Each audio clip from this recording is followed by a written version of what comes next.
Après une certaine durée sans être utilisé, l'iPad est automatiquement verrouillé. L'affichage est alors désactivé et cela empêche toute utilisation de l'iPad par inadvertance. Vous pouvez configurer le verrouillage automatique, vous pouvez le désactiver ou choisir une durée pour son déclenchement.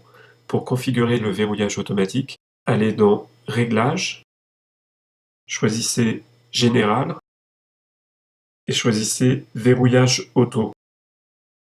Vous pouvez choisir une durée pour le déclenchement du verrouillage automatique. Un bon compromis peut être 5 minutes par exemple pour le déclenchement du verrouillage automatique.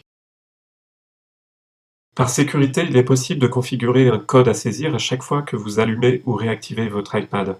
C'est une mesure de sécurité utile qui protège le contenu de votre iPad en cas de perte ou de vol et qui empêche les personnes non autorisées d'avoir accès à votre iPad. Pour activer la protection par code et donc définir un code, allez dans Réglages, choisissez Général et choisissez Verrouillage par code. Puis touchez Activer le code. Saisissez un code à 4 chiffres, puis saisissez à nouveau le code à titre de vérification.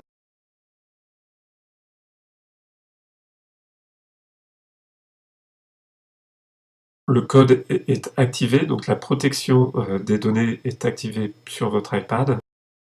La protection est activée sur l'iPad. Quand vous déverrouillez l'iPad et vous voulez accéder au contenu de votre iPad, vous devez saisir le code d'accès. Vous pouvez définir la durée d'inactivité qui déclenche le verrouillage par code. La durée la plus courte est recommandée dans un environnement public ou si vous avez des données sensibles sur votre iPad. Donc pour définir cette durée d'inactivité, allez dans Réglages, Général, et dans Verrouillage par code,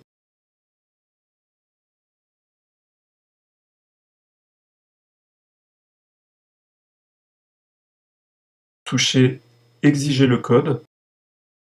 Plus le délai est court, plus la sécurité est renforcée, donc je vous recommande de sélectionner immédiatement, c'est-à-dire le code est exigé immédiatement.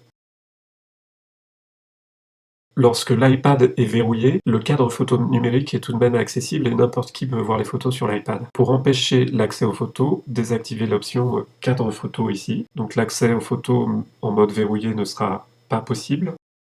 Et si vous activez cette option effacer les données, l'iPad effacera toutes les données après 10 échecs lors de la saisie code d'accès. Vous pouvez activer cette option uniquement si vous avez des données confidentielles sur votre iPad.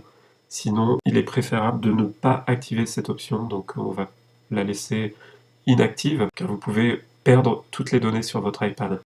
Pour encore plus de sécurité, désactivez l'option code simple, saisissez votre ancien code secret, et ensuite vous pouvez saisir un nouveau code plus robuste combinant chiffres, lettres, signes de ponctuation et caractères spéciaux. Alors il est recommandé pour un mot de passe sécurisé d'avoir 8 caractères minimum, dont une valeur alphanumérique, c'est-à-dire un nombre, et un caractère complexe. Donc à la fin de mon mot de passe, je peux rentrer un ou deux nombres pour plus de sécurité, et un caractère complexe, c'est-à-dire un symbole, comme le point d'exclamation par exemple, pour renforcer la sécurité du mot de passe. De la même façon, il faut retaper le code une deuxième fois pour vérification.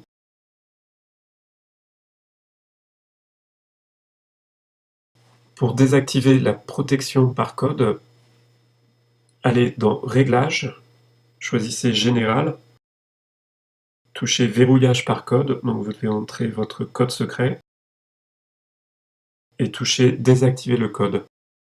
Donc vous devez, par mesure de sécurité, vous devez de nouveau entrer votre code secret, et le code maintenant est désactivé, le verrouillage par code est désactivé sur votre iPad.